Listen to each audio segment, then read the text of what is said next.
Shalom, shalom, and welcome to a new segment here at Nazarene Hebrew Assembly. I apologize for the delay. This one has been way overdue. Without any further ado, this one is a big one. It's going to be called the Yoruba tribe of Joseph, the tribe of Joseph.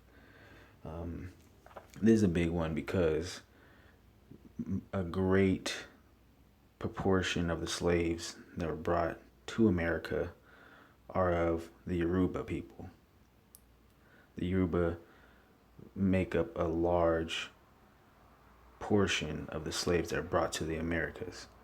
So that's why this is very paramount. I've seen a very good coverage done from various different brothers and other organizations on the Ibu and their Israelite origins, but I've yet to fully see a thorough breakdown on the Yoruba.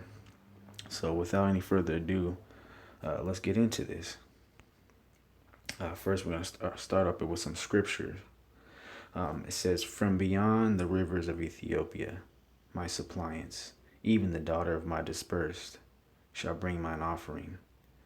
That's Zephaniah chapter 3, verse 10. And it's specifically talking about the dispersed children of Israel, the tribes of Israel that were dispersed from the land of Israel, and how they went down beyond the rivers of Ethiopia. And it's prophetic language talking about the return of the lost of the dispersed tribes to the Most High in a prophetic language. But let's continue. We're going to be drawing greatly from a lot of different sources in this presentation. So I suggest getting a pen, paper, so you can write some of this down. One of the main sources that we're going to be drawing from is a scholar named Dirk Lang. We're going to be drawing from some of his works. This work is Ancient Kingdoms of West Africa, Africa-Centered, and Canaanite Israelite Perspectives. Origin of the Yoruba and the Lost Tribes of Israel by Dirk Lang. Just before we get into using Dirk Lang and using him as his sources, using him as one of our sources, I just want to give you a little bio on him so you know that this guy, this gentleman, he is a well-seasoned scholar and an authority in this field. But anyways, here's a bio on Dirk Lang. Dirk Lang is professor of African history at the University of Beirut in Germany.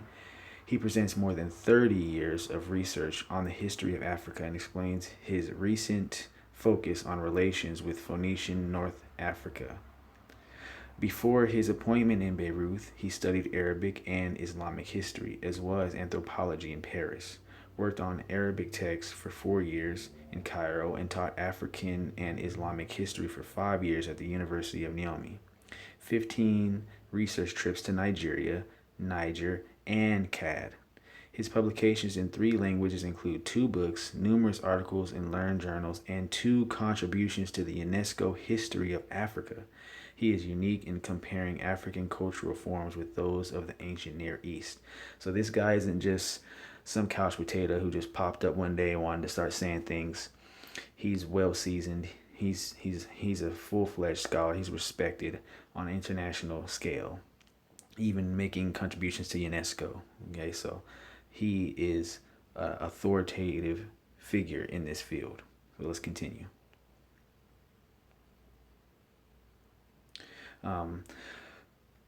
The Northern Kingdom. On the basis of comparative studies between the dynastic tradition of the Oyo Yoruba and ancient Near Eastern history, the present article argues that Yoruba traditions of provenance claiming immigration from the Near East are basically correct. According to Oyo Yoruba tradition, the ancestral Yoruba saw the Assyrian conquests of the Israelite kingdom from the 9th and 8th century BC from the perspective of the Israelites. And that's a quote from Dirk Lang. Northern Kingdom, House of Israel. Okay. After the fall of Samaria in 722 BC, they were deported to eastern Syria and adopted the ruling Assyrian kings as their own. The collapse of the Syrian Empire is, however, mainly seen through the eyes of the Babylonian conquerors of Nineveh in 612 BC. This second shift of perspective reflects the disillusionment of the Israelite and Babylonian deportees from the Syrian Palestine towards the Assyrian oppressors. After the defeat of the Assyrian forces at Carchemish in Syria in 605 BC, numerous deportees followed the fleeing Egypto-Assyrian troops to the Nile Valley before continuing their migration to sub-Saharan Africa. Okay, so this is a quote from Derek Lang, and basically what he's saying is that the oral tradition of the Yoruba states that they migrated. They haven't always been in that place in West Africa, but instead they migrated there from the Near East, i.e., the land of Israel, i.e., what you would call the Middle East, which is really actually Western Asia, and that they also have an oral tradition that recounts their histories, but the history that they're recounting are actually the histories of the Israelites, and with a somewhat later shift of Assyrian perspective, due because they had been captives, or they had become a part of the Assyrian kingdom, if you will, and began to see things from the Assyrian perspective as far as things were going after they were exiled from the northern kingdom. They started adopting somewhat Assyrian perspectives based upon the historical narrative of their oral tradition. And to the right, we have their map showing you the migration pattern or path route that they took from the Middle East or Western Asia or the Near East into what we know today as the Yoruba territory. And this is from a scholar. Like we said, this isn't just from some guy who just woke up one day and just decided to start making things up. Okay, Yoruba name origin. The name Yoruba itself is, however, more likely to have been derived from the name Jeroboam, designating the founder of the northern Israelite kingdom. And that's from Ancient Kingdoms of West Africa, African-centered, and Canaanite Israelite Perspectives by Derek Lang. Jeroboam, or in Hebrew, is Yeroboam, which is the first king of the northern kingdom of Israel, house of Israel. So you can already kind of see there how in English it's Jeroboam, but in Hebrew it's Yeroboam. So you can already see there, it's pretty much, you can see you're making the name there, Yoruba, already. But just right there on the right, it's a map to show you. In the green, that's the northern kingdom of Israel. Below that in the purple is the southern kingdom of Judah, which together combined constitute the 12 tribes of Israel. Just a little bit on that name, I gave a little visual there to help you navigate through that. Okay, so Yoruba. And then we have there in Hebrew, Jeroboam, the first king of the northern kingdom of Israel. When the kingdom split at the death of Solomon, and the 10 tribes split off from Judah and Benjamin, and the kingdom under Solomon's son Rehoboam. Idolatry was introduced at the beginning of his reign. So unfortunately that did happen. And that's ultimately what led to the northern kingdom being basically exiled, going into exiles because they turned from the Most High. It's also a derivative of Joseph's name. Joseph in Hebrew is Yosef, which means Yah shall add or Yah shall increase. And then you have the alternate form, the shortened form of Yosef, which means he shall increase, he shall be added to. Yoruba. The Hebrew letter Yod as a prefix means he is or he shall. So basically, if you have the Hebrew letter Yod, which for us would be a Y, it denotes that he is or he shall. It's as a prefix, it denotes that he is going to do something. The word rabbah in Hebrew means increase or add. So if you had the Yod plus the word rabbah, so if you place a Yod in front of rabbah, it would equal he increases or he shall increase or he shall add. Yoruba. Therefore, Yoruba in Hebrew means he increases, he shall increase, or he shall add, which is the same meaning of the name of the patriarch Joseph. And in Genesis chapter 30, verse 24, we see where the name is basically first being introduced to us. And she named him Joseph, saying, may the Lord, may Yah, add to me another son. You see, add. Yoruba is a derivative of the name of Joseph. Yoruba is also a derivative of the name of Ephraim, the son of Joseph. Ephraim means double fruit or doubly fruitful, which coincides with to increase or to be added unto. Because if you're double fruitful, it means you've been added unto. Right? So there was just a little visual there for you in relation to the name, but we can continue now. Therefore, so we could say Yoruba is basically of Israelite extraction, either from, we could say from Jeroboam, Yorubam. It's also a derivative of the name of Joseph and Ephraim, which means to increase or to be added unto. Yorubam, Yoruba.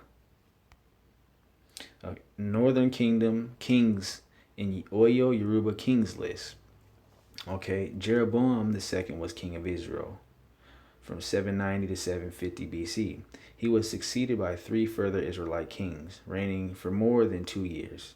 Menahem from 749 to 738, Pekah from 740 to 732, and Hoshea from 731 to 722. These minor kings are remembered in other contexts in Oyo tradition as Meme, which is Menahem, and Paku, Pekah, and in other Yoruba traditions as Husi, Hoshea. So basically, what's being asserted here is that the Yoruba have a king's list that stretches back from king to king, and in that king list you have Israelite kings. Is what is being professed here. Owing to the disassociation of the ancient Near Eastern tradition from its original geographical setting and its engrafting onto the local West African scenery, the original meaning of events and the character of the successive figures could not be preserved from distortion and multiplications. So this is all quotes from Dirk Lang.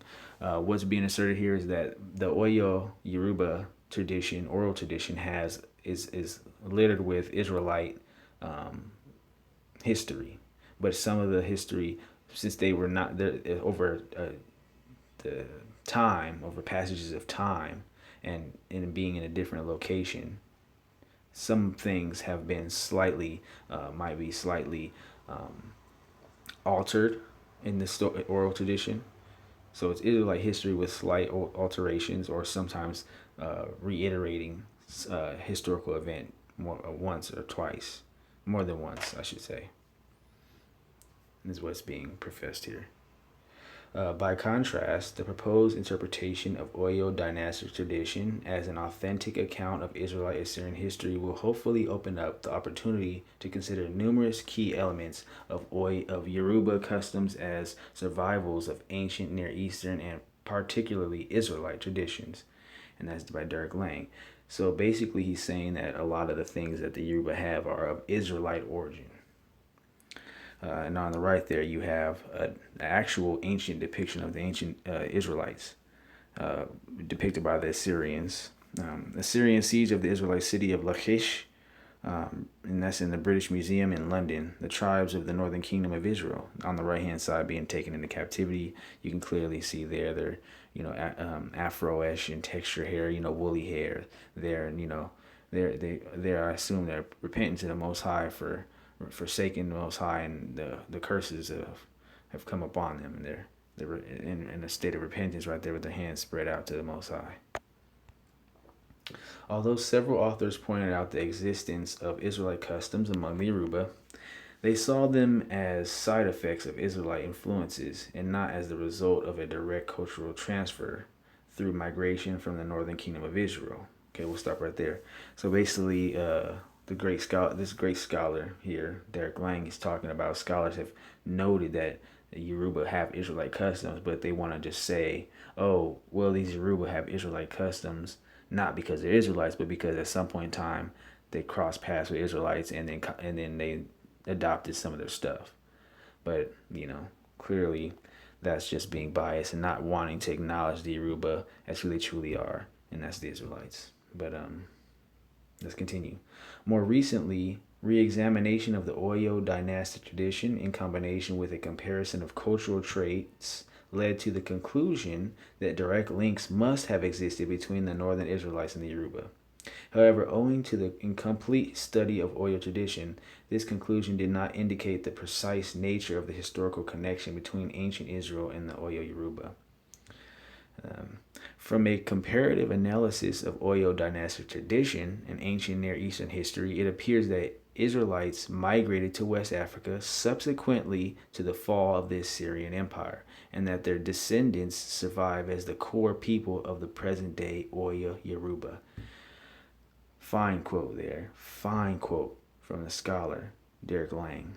And let's read that one again. From a comparative analysis of Oyo dynastic tradition and ancient Near Eastern history, it appears that Israelites migrated to West Africa subsequently to the fall of the Assyrian Empire, and that their descendants survive as the core people of the present-day Oyo Yoruba.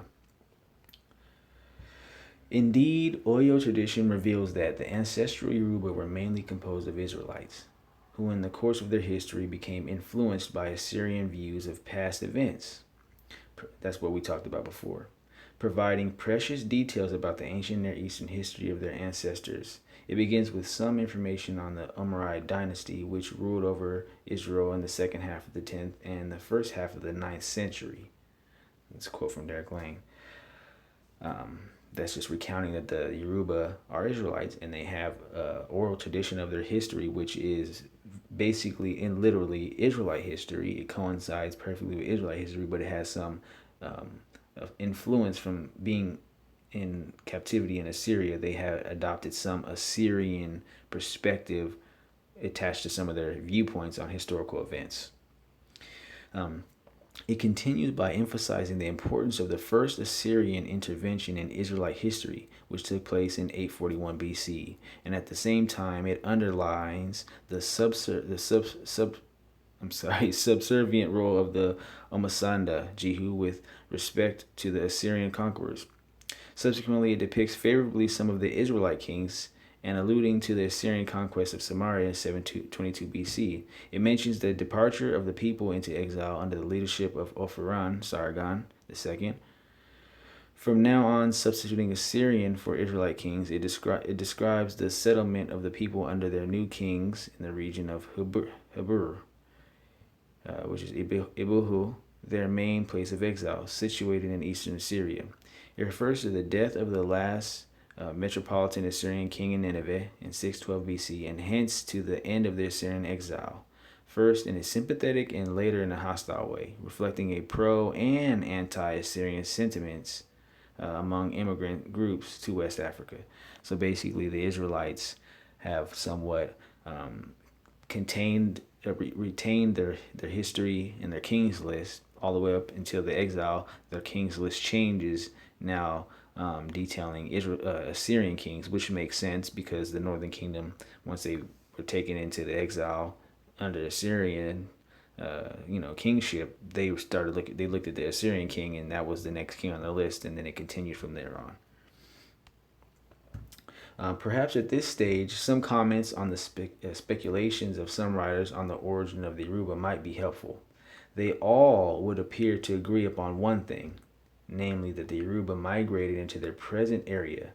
They were apparently not the Aborigines or autonomous. All the theories point to a Near Eastern origin. Okay, let's read that again. All the theories of the Yoruba's origin, all the theories point to a Near Eastern origin.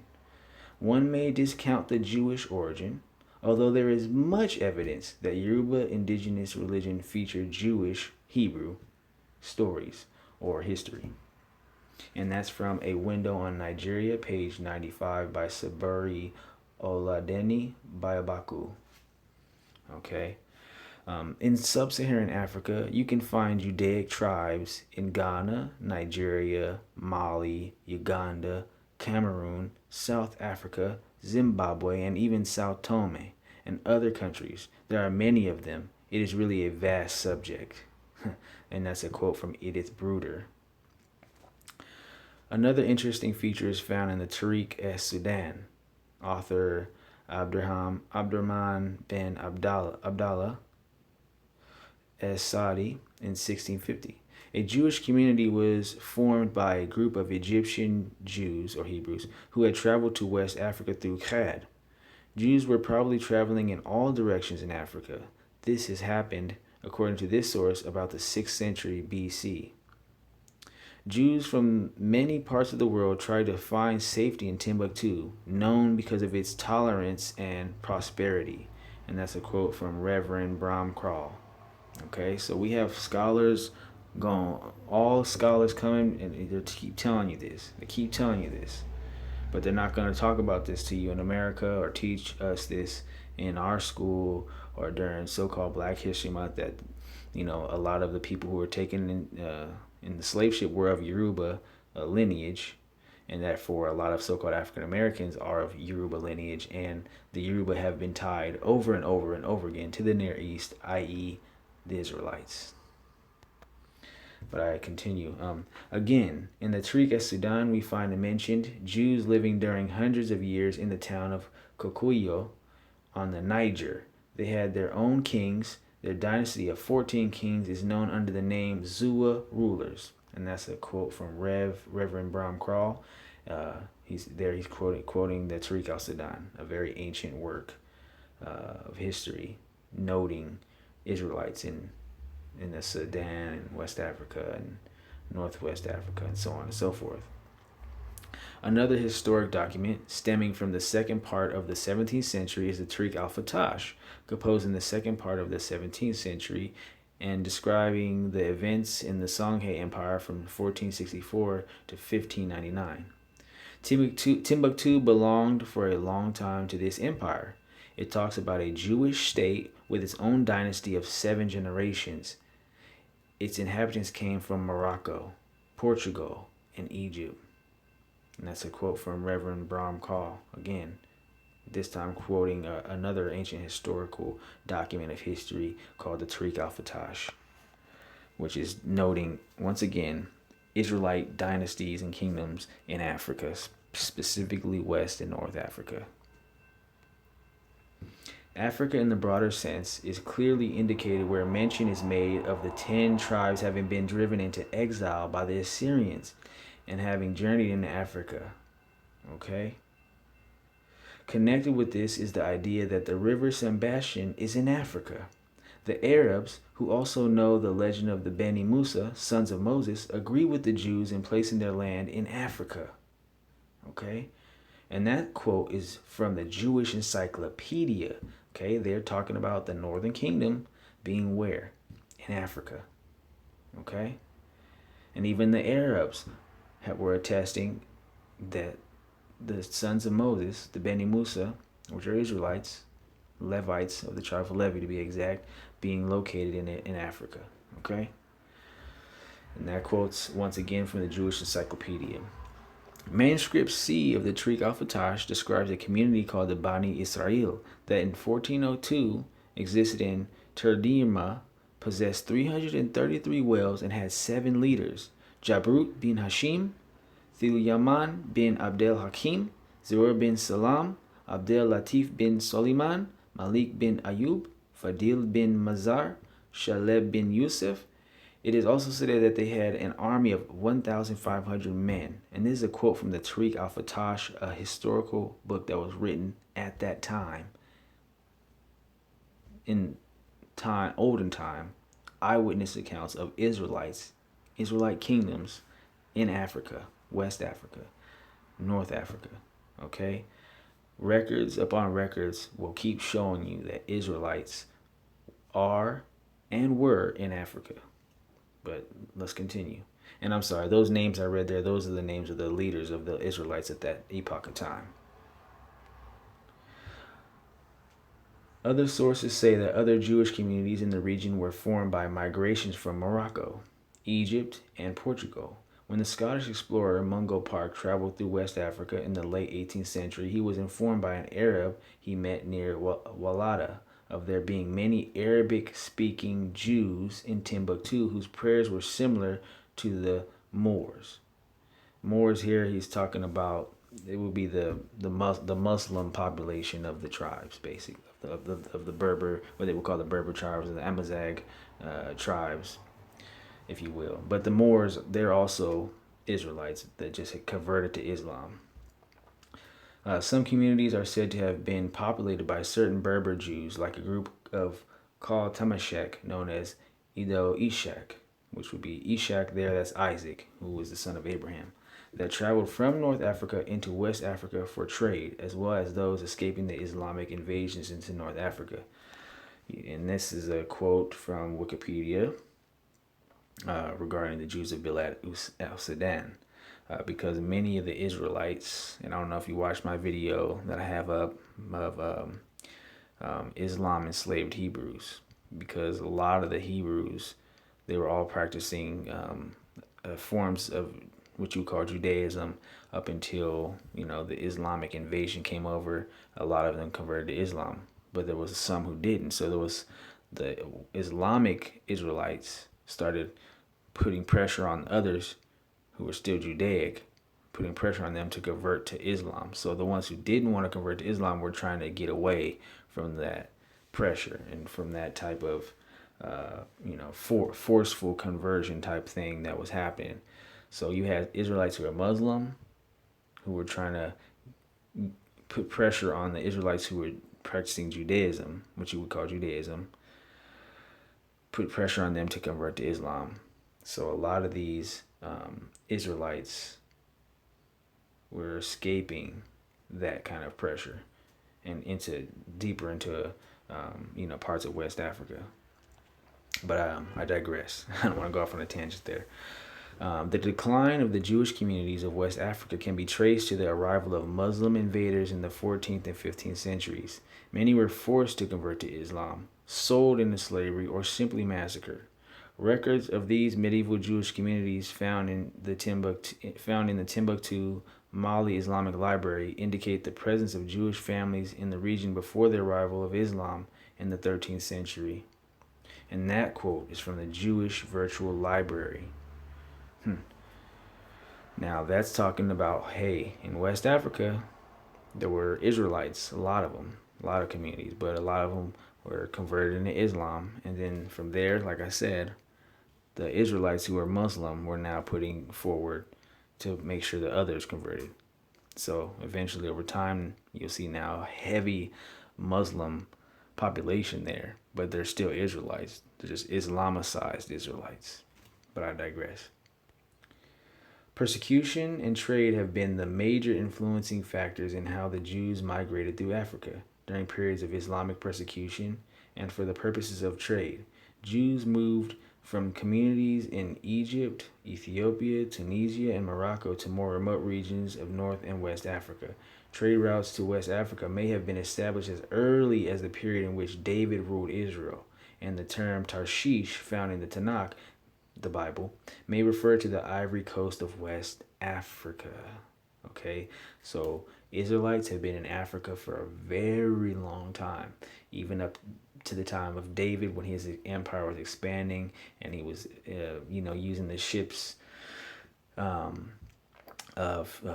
Tyre and Sidon, which we call the Phoenicia, and had established trading routes all over there, and was extracting even gold from there. Okay, which is Tarshish is the legendary place where he was getting a lot of his gold from, which was, of course, we know a lot of gold was in Africa, especially at that time. It makes sense that David was getting a lot of gold from there, and that David had his people there, which was the Israelites in Africa. And that quote is from the Jewish Virtual Library. Records of the Jewish history of Mali can still be found in the Kati Andalusi Library.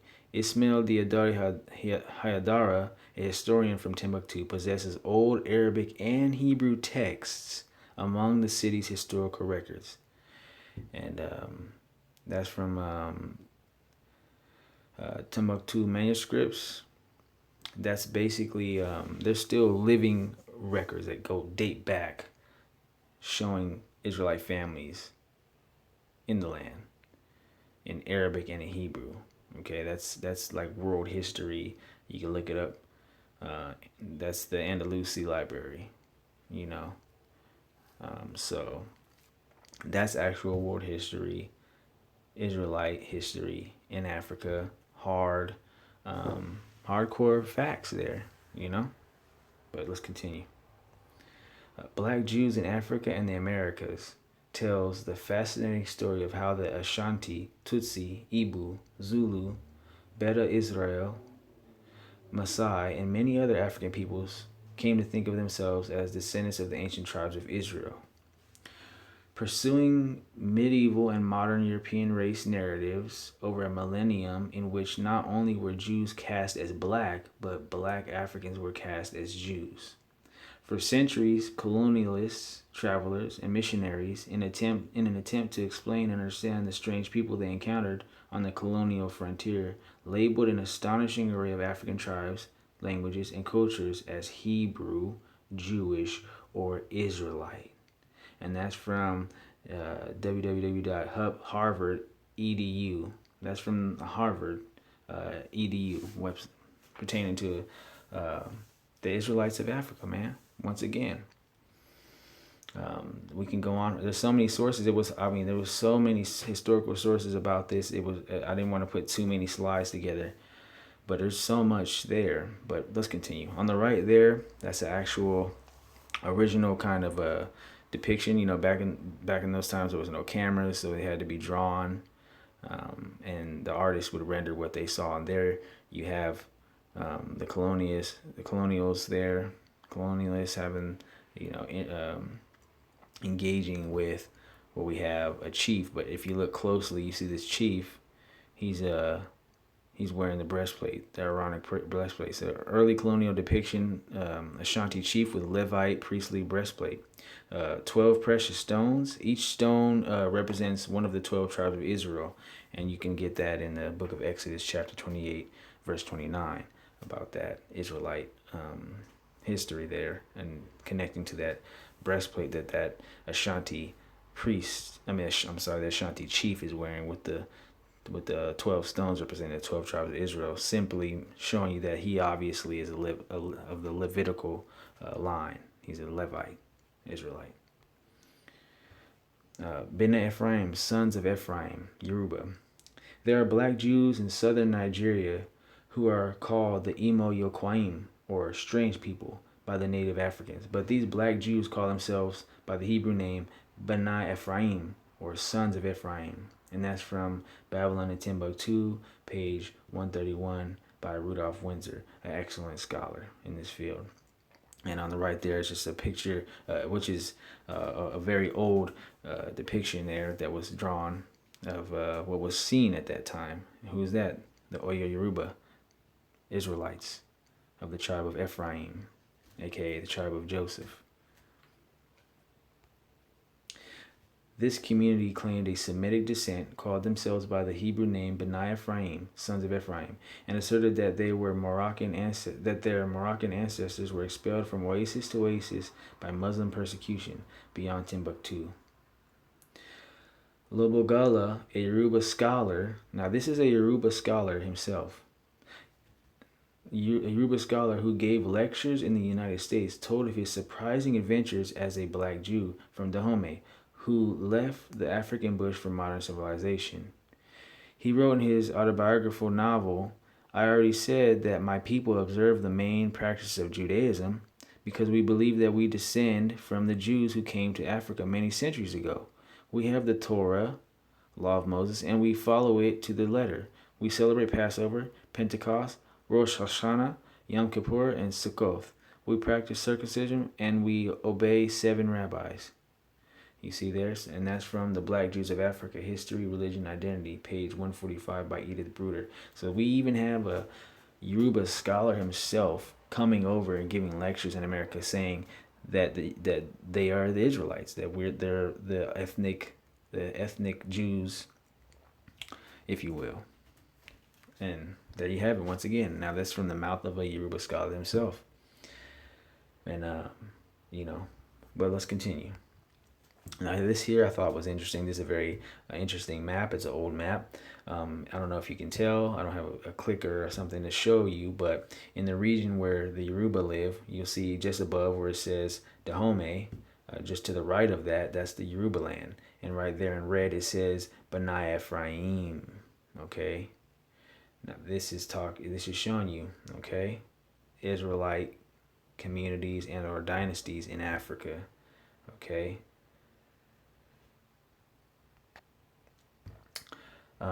Za dynasty of Ghana, Zua rulers of Gao. Like most Jews around the world, West African Jews have legends regarding their migrations into their respective geographical locations in Western Africa. The earliest known legend, dated after the Second Temple period, is the account about the Zua ruler of Kokoya, located at the Niger River. The individual that led the migration was known only as Zua Aliman, meaning he comes from Yemen. And next quote. According to the legend, after the defeat of Duhu Nuas, there were Jewish communities that was transported from Yemen by the Abyssinians in the 6th century CE, accompanied by his brother. Accompanied by his brother, Zua Aliman traveled into West Africa, where they established a community in Kikuya at the banks of the Niger River, downstream from Gao. According to the Tariq al-Sudan, long before the rise of Islam in the second half of the 11th century, there were 14 dynastic Zua rulers over Gao. And this is a quote from Siddur Hakmath, Israel, Shabbat Prayers by Yehuda ben Lewi. So what is this talking about? This is talking about the Yemenite Jews or Yemenite Hebrews, how they were transplanted after what happened with the defeat of Dunawas. There was a conflict, if you will, that ultimately led a great migration of Yemenite Jews to West Africa. You know, so basically the region of where the Yoruba are pretty much in the proximity of the Yoruba, and set up a dynasty that had 14 rulers, which is a very honorably long and respectable dynasty of Israelite kings, you know, and they were called the Zua rulers. They were over Gao, which is in West Africa. Very juicy history there. Once again, more scholars coming out about this, scholar after scholar. There's so much history on this. Now we talked about right there the Yemenite Israelites coming over and being led by this Zua Aliman, who was basically like a noble or like their prince, their leader, led a migration of Yemenite Jews to West Africa. So that's what that's pertaining to there. The decline of the Jewish communities of the Maghreb. The Maghreb is North Africa, but also I put there also West Africa, of course.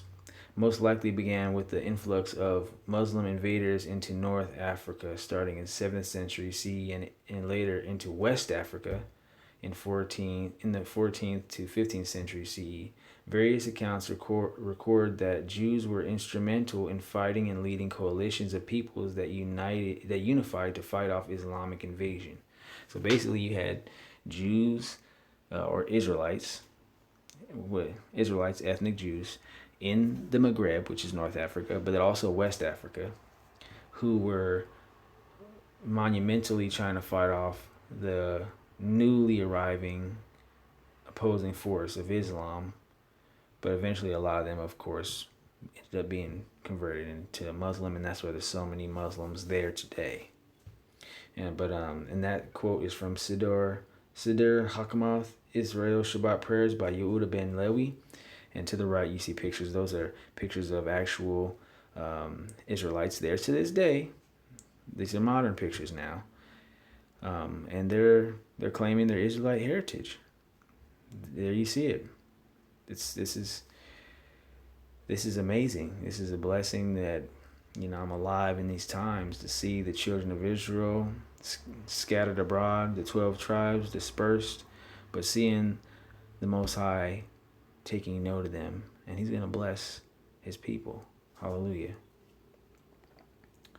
Okay, one of the most famous account of West African Jews is of the Jewish queen Kahina, Daya bint Tabita ibn Tifan, popularly known as El Kahina. She is believed to have been a direct descendant from the Israelite tribe of the Kohanim, the priests, tribe of Levi.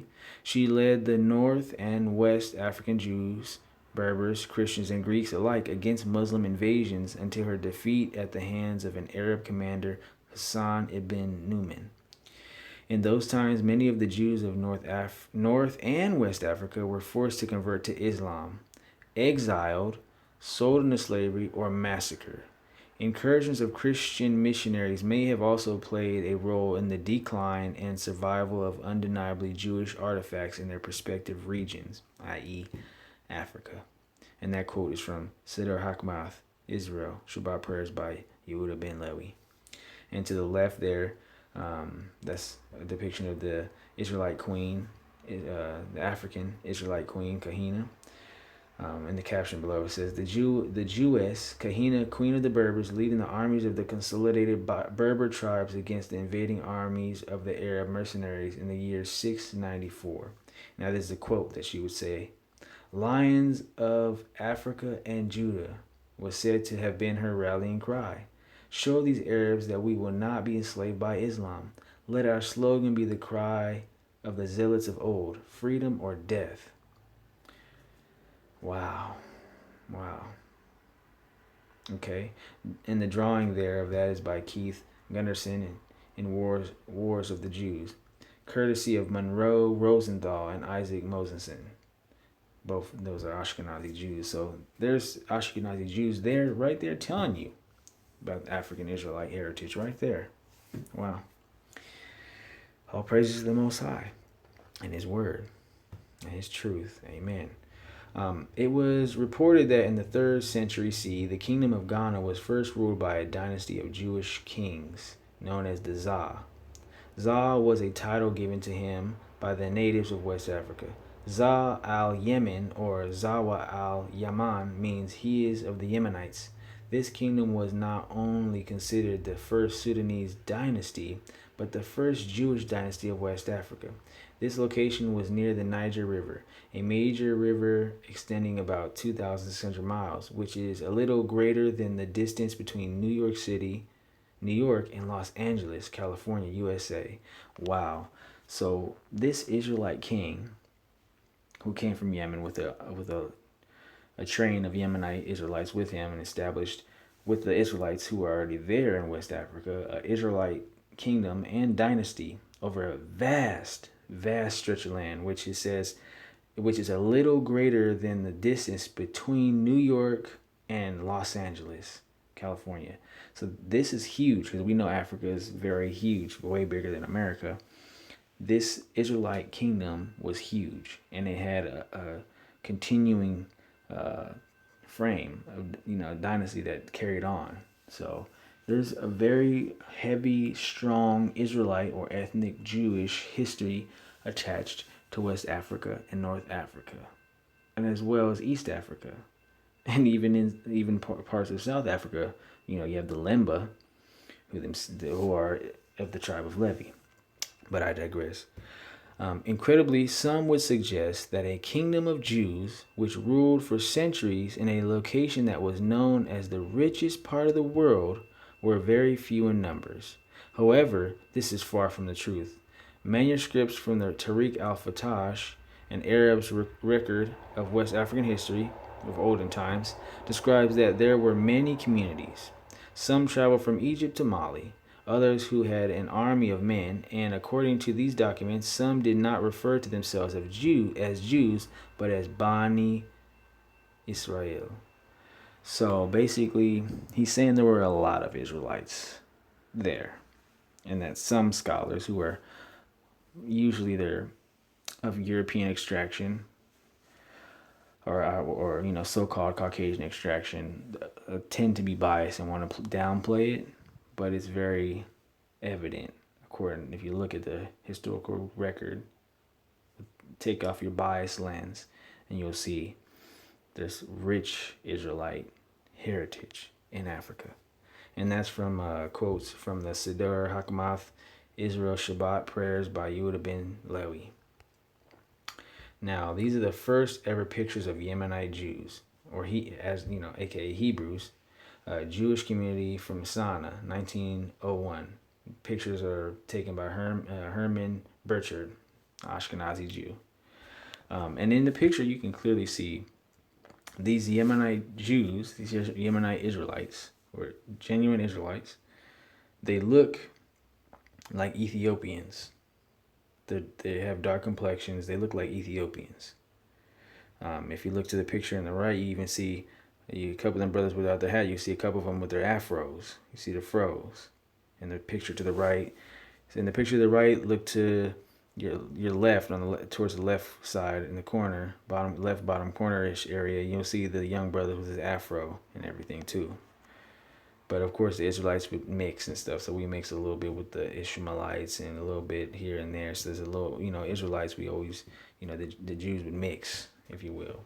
So you have some slight different phenotypes. So there's a disparity within our phenotype. We have some differences here and there. But the core main phenotype will show you Ethiopian in appearance type features is the phenotype, is what I'm asserting here. And these are the first ever pictures of the Yemenite Jews, also Yemenite Israelites, I would say, or Yemenite ethnic Jews. Here's some more. You can clearly see the dark complexion, Ethiopian in appearance. These are the Yemenites. Now, why am I showing this? Because we touched on the history of all those Yemenite Israelites who traveled into West Africa and established the kingdoms. Now, this is an idea of what they would have looked like, Ethiopian in appearance. So it's pretty amazing history. Now here's also more depictions of the first ever pictures of the Yemenite ethnic Jews, and you can clearly see the dark complexion. The phenotype is that of Ethiopian, if you will. And you can clearly see it. Like, look at the brother all the way to the far right. This is he was the bodyguard in 1922, armed Jewish Yemenite warrior from the Habani tribe. You see, so you can clearly see. Look at him. Look to the far right. That's an ethnic Jew right there. Look at the dark complexion. He looks like he could be of Ethiopian extraction. But let's continue. Once again, Yemenite Jewish community in Sana, 1901. Pictures by Herman Burchard. Okay, now look in the picture to the top right. The brother sitting on the right with the checkered garment, he's an Israelite. He's a full-fledged, acknowledged Israelite. He's an ethnic Yemenite Jew. Look at his dark complexion compared to the gentleman on the left, the Arab guy. You can clearly see the distinction there. Even though the original Arabs were dark-skinned as well, but they mixed in so much with the Turks, and all that they became really light over time. But that's besides the point right now. But you can clearly see the Yemenite ethnic Jew. He looks like he has the phenotype of Ethiopian, or what would you call now a black person. The Zua ruler of Kokoya, located at the Niger River, the individual that led the migration was known only as Zua Alaman, meaning he comes from Yemen. I took that quote again just to show you. Remember, the Yemenite ethnic Jews had a great migration into West Africa and established with the Israelites who were there already a great lasting Israelite dynasty that had a very large territory. To the right, you can see the works there of the Yemenite ethnic Jews. Wonderful, wonderful photos here. In prophetic literature, after God's wrath is vindicated on the nations of the earth, God will change their speech so all can worship God.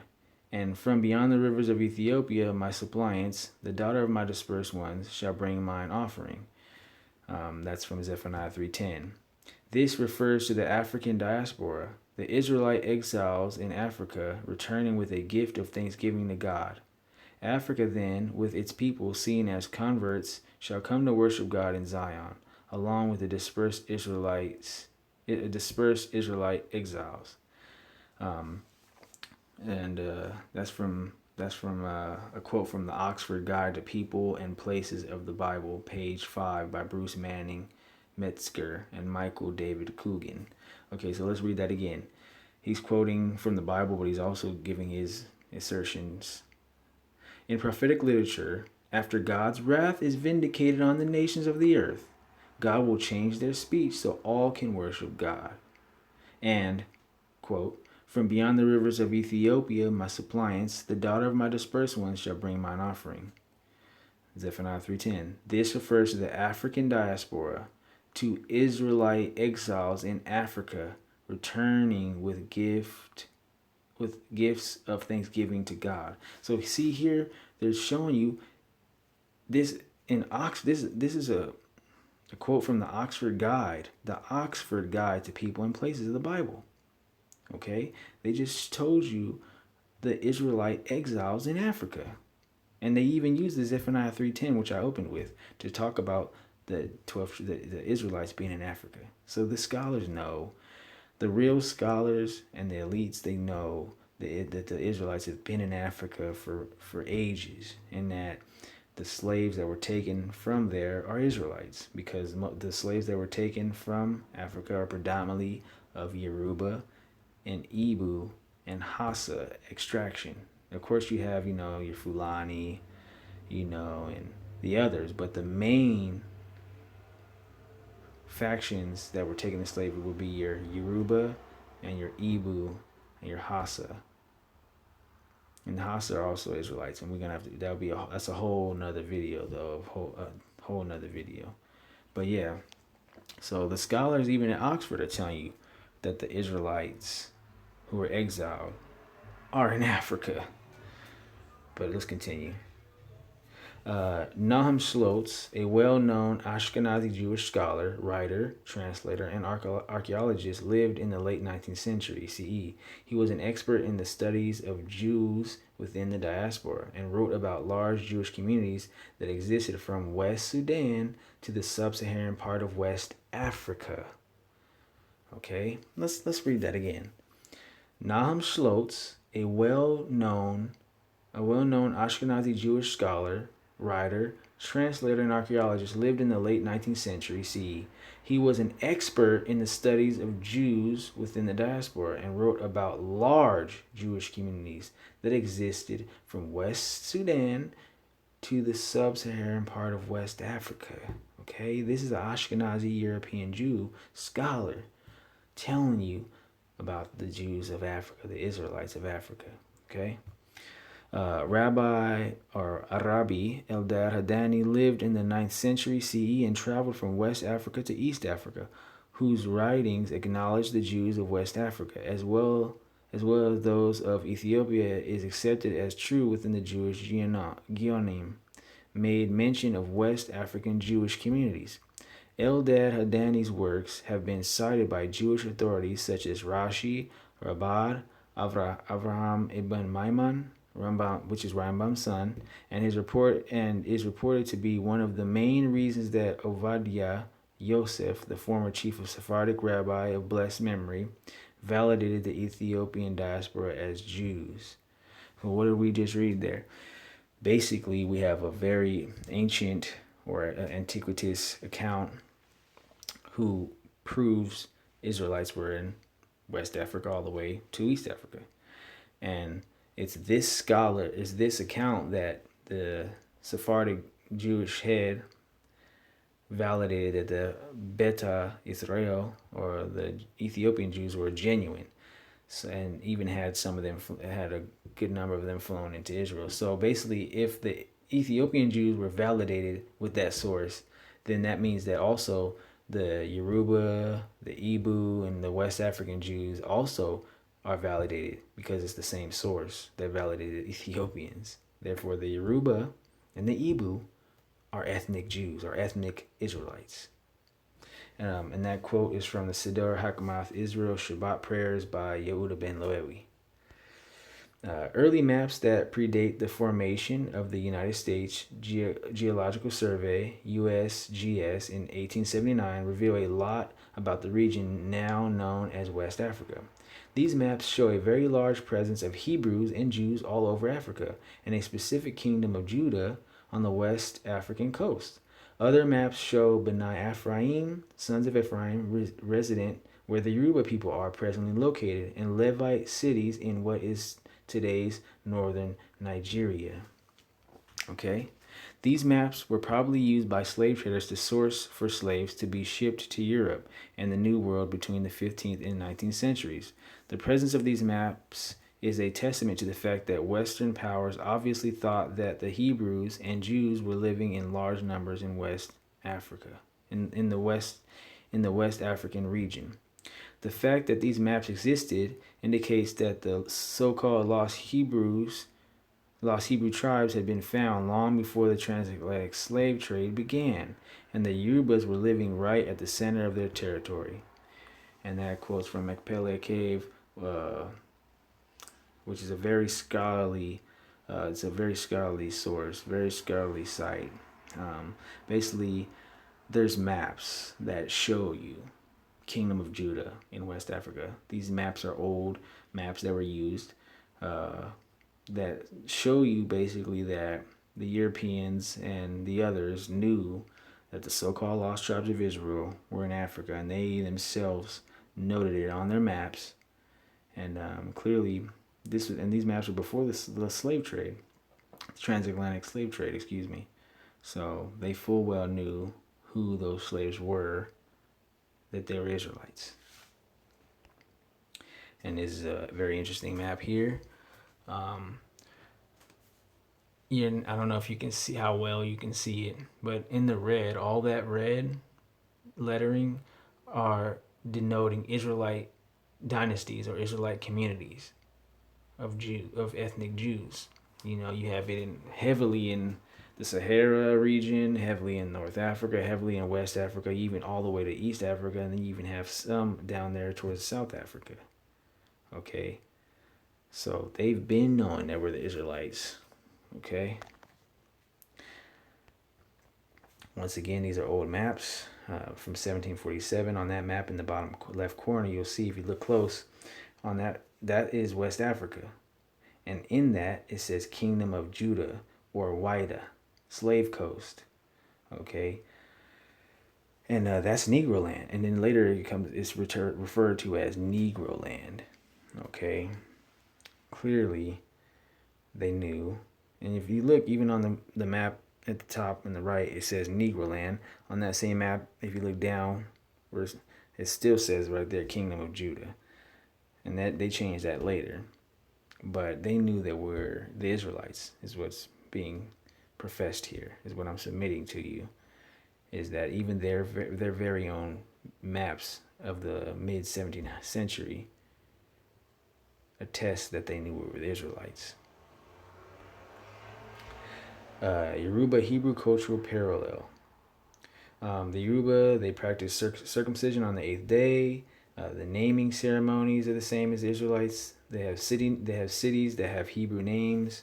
They also practice the same way of marriage, dowry, and bride price, purification after childbirth, Levirate marriages, polygamy, twinning and twin culture, twinning in the Bible, Ephraim's double fruit, and the first is last. What that's referring to there is that the Israelites were known to have high fertility and populate and be able to multiply very quickly.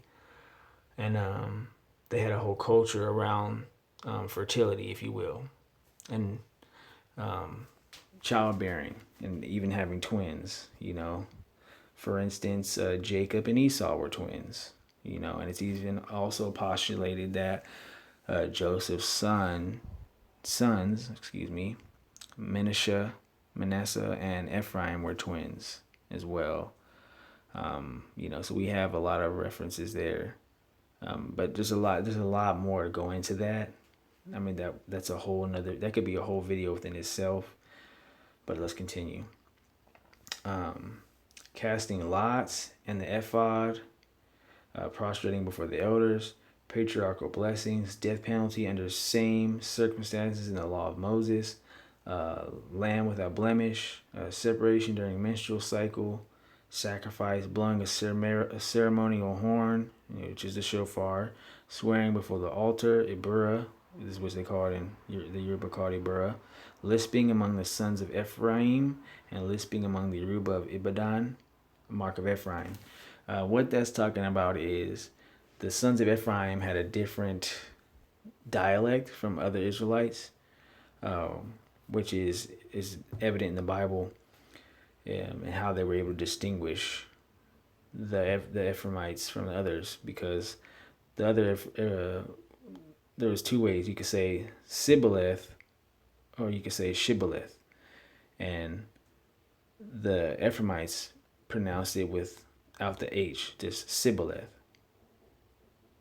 So they, according to their dialect, their accent, they were unable to pronounce the SH, the sh sound. So whereas other Israelites would say Shibboleth, the Ephraimites would say Sibboleth. And that's how, when there was a war between the Israelites, that's how they were able to identify who was an Ephraimite. And they would kill them in that particular skirmish, because they were like, okay, he's an Ephraimite. He's the ones we're coming for. How do we know that? Because he has that accent. He's unable to make the sh sound because of their dialect. But there's a brother that goes so deep. There's a scholar that goes so deep into this pertaining to the Yoruba and their lisping and how all the correlates. I will drop that link in the description box below, so you can go to the website and you can look into this deeper, because that's a whole nother video within itself, and I don't want this to go on too long, so I will drop that in the link below for you to check out. I highly recommend it. Scholarly work. It goes in so deep. But let's continue. Deported to Africa.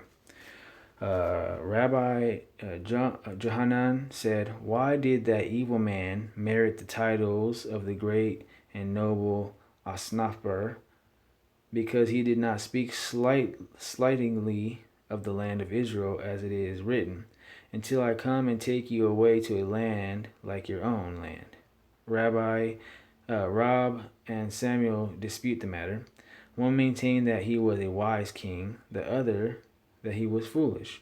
The view that he was a wise king is because he had said, "a land that is better than your own." They would have replied, "Thou liest." With the opinion that he was foolish is because, if so, i.e., that the land of exile would be no better than their own, what inducement did he offer? Okay, what this is talking about here is basically two medieval rabbis disputing or talking about the narrative of the northern kingdom of Israel in their exile. And what they're talking about here is the northern kingdom of Israel being deported, because there was deportations of the northern kingdom of Israel following the full-fledged exile. So basically the king told them that he's going to send them to a land. One rabbi saying that the king was foolish in the sense that he was saying that he would send them to a land that was better than the land of Israel, and the other was saying that he said he would send them deport them to a land that is just as good as their own land. But let's continue. Whither did he deport them? Mar Zutra said, "To Africa." Rabbi Hanina maintained, "To the mountains of Salug." But Israel spoke with contempt about Palestine, for when they came to Shush, they said, This is as good as our land." To Almin, they said, "This is like the house of eternities," i.e. Jerusalem or the temple. On arriving at Shush Tire, they said, "This is twice as good as our land." Okay, so that's a quote from Sanhedrin, page 94, section A, ancient rabbinic literature. Okay, so this is quotes from ancient rabbis who were alive way back when, and they're talking about the dispersed exiled tribes of Israel and where they were dispersed. Okay, so we'll read that again real quick. Rabbi Johanan said, "Why did that evil man merit the titles of the great and noble Ashnapher? Because he did not speak slightly of the land of Israel, as it is written, until I come and take you away to a land like your own land." Rab and Samuel dispute the matter. One maintained that he was a wise king, the other that he was foolish. The view that he was a wise king is because had he said, "A land that is better than your own," they would have replied, "Thou liest." So basically saying the king, if he would have promised a land that's better, that he's saying that the Israelites would have said, "No, you're lying." And it says, while the other was of the opinion that he was foolish because if so, that the land of exile would be no better than their own. What inducement did he offer? So he's saying, if he didn't say that, if he didn't say it was better, then how would that make them want to go? Is what's basically. But then here the question is asked: Where did he deport them? Whither did he deport them? Now Mar Zutra said, "To Africa." Rabbi Hanina maintained, "To the mountains of Salug." So the key words here in this discussion, the key focus is the northern kingdom of Israel being exiled. Okay, or should I say, before being exiled, going through deportations, because there was deportations. They went through waves of deportation. Then there was a final exile. And so the question is, where were they deported? The rabbi says, to Africa. Okay. Then the other one adds and says, to the mountains of Salug. Okay. Now here's what's interesting. It says, but Israel spoke with contempt about Palestine, meaning Israel. For when they came to Shush, now this is the first place, because there was deportations, and then the final exile. So one of the deportations they were deported to was Shush. Shush is in what we would call the Middle East today. Okay. So, but Israel spoke with contempt about Palestine. For when they came to Shush, they said, "This is as good as our land." You see.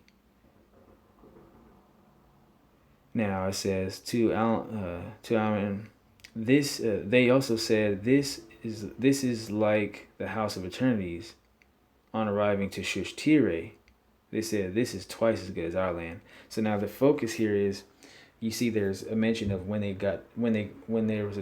were deported to Shush, they said, "This is as good as our land." Okay, this is like the house of eternities, i.e., Jerusalem, the temple. Okay, so you have the population that was deported to Shush. They said, "This is as good as our land.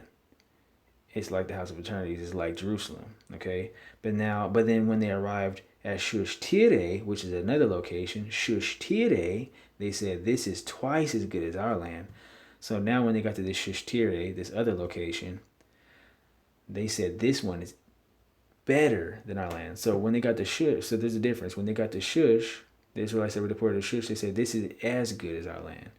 The Israelites that were deported to Shush Tire, they said, "This is twice as good. It's better than our land." Okay. So now the key words we have here is Salug, because he said that they were deported to Africa, to the mountains of Salug, right? That's what the rabbi said, of the medieval or the ancient time rabbi.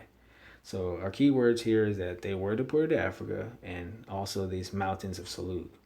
So Salug, Salak, that's another, when you look up the Salug, you'll see that in another dialect is Salak. Shush is another one of our keywords here, a word of interest. Shush in Persian means beautiful or good. So the shush in Persian means beautiful or good. Now Shush Tire is to be interpreted as double good or a double shush, as in a second shush, Shushan. So there's a shush, aka Shushan in the Middle East, and then there's another Shushan in Africa, is what I'm alluding to. So there's Shushan in the Middle East, and then there's Shush in the Middle East, and then there's Shush Tire in Africa. It's just a second Shush, or second Shushan, or it's to say it's doubly good. But let's continue. Now, I did, upon researching these locations and hunting for these locations, I actually did find in Africa a place, because remember it said to the mountains of Salug in Africa. So now I did find in Africa a place with places with the names that it says the Israelites were deported to in Africa. So here we have Salak is approximately 12 kilometers south of Maroa, located close to the Nigerian and Chad borders to the west and east respectively. It's positioned near the Mayo Boila River, which is the site of a bridge and a part of the watershed of Lake Chad. Okay, so if you look there, you can see that this place is a place in Africa called Salak. Like I said, Salak is another dialect for the same word Salug when you look it up. But let's continue. Also, I found here in Africa the place bearing that name. It's Saluga in Africa. Saluga, Aswan, along the Nile in Africa, across from Elephantine Island along the Nile in Africa. So we have found places upon looking, we have found places in Africa bearing the name of these places that these ancient rabbis said the kingdom of Israel were exiled to, and we even find ruins there, dated to that time frame, back to that use, bearing the same name in Africa. And those are pictures right there. That's the Salug right there. Okay, now they're right next to the Elephantine Island, which is very interesting because we'll just read into it. They are, because the Elephantine Island is notoriously, it's very well known that Israelites were there, and this is in Africa as well, right next to this Saluga that we just discussed.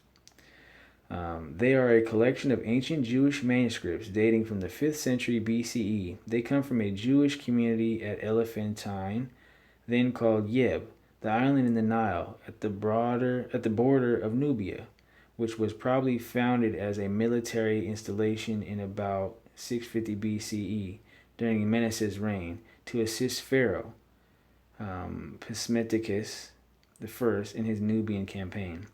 Though some fragments on papyrus are much older, the largest number of papyri are written in Aramaic, the lingua franca of the Persian Empire, and document the Jewish community among soldiers stationed at Elephantine under Persian rule, 495-399 BC. This is in Africa. This site, this is not contested. There were Israelites there. It's an Israelite place in Africa. It's not contested. Elephantine Island. There's even ancient documents there with the language written in the ancient language, mentioning noting the Israelites that were there. And that's the Elephantine Island, Aswan, along the Nile in Africa, right next to Saluga, where the rabbi said the northern kingdom were exiled. Okay, now I'm going to touch on the Assyrian Empire for a particular reason. The early first millennium was the era of a Phoenician colonization in North Africa and the Western Mediterranean. This reached its peak at the time of the Assyrian Empire when the Phoenicians exploited the silver mines of Spain and sailed to Britain for tin. From Carthage around the coast of West Africa, perhaps as far as Cameroon. Okay, and that's a quote from the Penguin Historical Atlas of Ancient Greece, page 82 by Robert Morcott. So what I'm showing you is, look to the right, that's the domain or the territory of the Assyrian Empire in green. And you see it's all over the so-called Middle East, stretching into a lot of the part of the northern region, and then it stretches all the way down into Africa, straighting all the way down along the Nile, where we find Elephantine Island and Salug, just like the rabbi said. So it was, and what I say here is, it was well within the Assyrian king's power to deport a population of the northern kingdom of Israel to Africa along the Nile, perhaps even as far as Cameroon. So we can see that it was well within the Assyrian king's power to deport populations of the northern kingdom of Israel to Africa, because his empire stretched into Africa along the Nile. So the fact that it's well within his power to do so, and not only that, we have ancient Israelite dwellings along the tract of the Nile, stretching down his domain of his empire. So well within, it all fits together. It all correlates perfectly. It all correlates perfectly. What the rabbi said about the Northern Kingdom being deported to Africa, near the region of Salug, which we just showed you in Africa. But let's continue. Rabbi Jonan said, "Why did that evil man merit the titles?" And I put this in for a reason, so bear with me. Rabbi Jonan said, "Why did that evil man merit the titles of the great and noble Asnapper? Because he did not speak slightly of the land of Israel, as it is written, 'Until I come and take you away to a land like your own land.'" That's referring to the king talking to the Israelites. Rab and Samuel dispute the matter. One maintained that he was a wise king, the other that he was a foolish king, and it's talking about the Assyrian king. The view that he was a wise king is because had he said a land that is better than your own land, they would have replied, "You're lying, thou liest." While the opinion that he was foolish is because, if so, that the land of exile would be no better than their own, what inducement did he offer? What enticement? What did he entice them with to want to do it? Or so that's what he's talking about. Now continue. Where did he deport them? Marzutra said, to Africa. Rabbi Hanina maintained, to the mountains of Salug. But Israel spoke with contempt about Palestine, for when they came to Shush, they said, "This is as good as our land." To Alman, they said, "This is like the house of eternities," i.e. Jerusalem or the temple. On arriving at Shush-Tireh, they said, "This is twice as good as our land." And that's from Sanhedrin 94a. Now we know Africa has lush and it has a lot of natural resources. So it makes sense that the Israelites, these Northern Kingdom Israelites, when they got to Africa, this part of Africa, they would say that, especially along the Nile at that time. It had a lot of resources for them. So it makes sense that they would say that. Now here's what's interesting. Now we put a highlight on the word Salug, about where the Northern Kingdom were deported to. Now, interestingly enough, Ajay Saluga is a phrase among the Yoruba, still to this day. Now, here's the interesting thing. Ajay Saluga, the living one of Salug, that is, the god of wealth of Salug. And that's a quote from The Religion of the Yorubas by J. Olamide Lucas. Ajay Saluga among the Yoruba is the personification of wealth, treasure, or goodness, okay, which is in alignment with the same connotation of the Northern Kingdom Israelites that were deported to Africa by the Assyrian king. For when they came to the land associated with the name Salug, they declared it to be Shush-Tireh. That is to say, it was so nice that it was as a double Shushan, or that it was twice as good as the land of Israel, their homeland. Therefore, their descendants' association with the word Salug became synonymous with wealth, treasure, or goodness, as we find among the Yoruba today. So, the Yoruba today have Ajay Saluga, to be a personification of wealth, treasure, or goodness, which makes sense because the ancient Israelites, when they were deported to Salug, they associated with that word something that was doubly good, wealth, treasure, goodness. So it makes sense that the Yoruba, who are their descendants, have in their vocabulary Ajay Saluga to be the personification of wealth, goodness, or treasure. Showing you once again a connection, or a connection here with the language connected to the narrative of the 12 the northern kingdom of Israel's deportation. But let's continue. This is city names now. Okay, so when there were so many, as I researched, in Yoruba land, there were so many cities that had Hebrew names. It would take me a long time to list all of them, so I just listed a few of them. So yeah, so in Yoruba land to this day, there's cities that bear Hebrew names. So let's just go down the list. Yaba, father. Apatura. Appa would mean district or place, and Tira is Torah, which some have called a place of those of the Judaic faith. It was a place where there was Jews in that time. Then you have Gal, which is from the Hebrew Gaon, in Hebrew, which means majesty, excellency, or pride. Then you have Sokoto, which is from the Hebrew Sukkot, which is the Feast of Tabernacles. Then you have the city Katsina, which Katsin in Hebrew means ruler, prince, or captain. Then you have Zaria, which is Hebrew of Azariah, or Azariah in Hebrew means Yah has helped. Then you have Taraba. Rabbah was a city in Jerusalem. Rabbah means to increase. If a tav is a letter, basically tav in Hebrew is a T. If a tav is before as a prefix, it denotes you will or they will. Therefore, taraba would mean you will increase or they will increase, which is also a derivative of the name Joseph, which means he will increase. Okay, then to continue, we have Abia, which is in Hebrew Abia, which means Yah is my father. Then you have Benin, which in Hebrew is Beninu,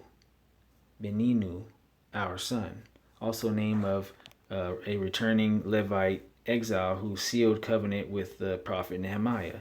Then you also have the city Ebira, which in Hebrew for the Hebrews Ebir, the region beyond. That's in Hebrew it means the region beyond. Also the name of the great grandson of Shem, father of Peleg and Joktan. Also name of Gadite chief of a Benjamite, and name of a priest in the days of Joachim, the son of Jeshua. Then you also have Isan, which is from, in Hebrew, would be Nisan or Isan, which means their flight. Also the first month of the Hebrew calendar. So there you have it, brothers and sisters. If you enjoyed this, if you found it interesting or food for thought or educational, I pray that it was interesting and you found it useful to you. And I pray that you are blessed in your pursuit of truth and knowledge. Share, like this video. Let's work together, all of us. Let's get this truth out. And with that, I bid you all shalom.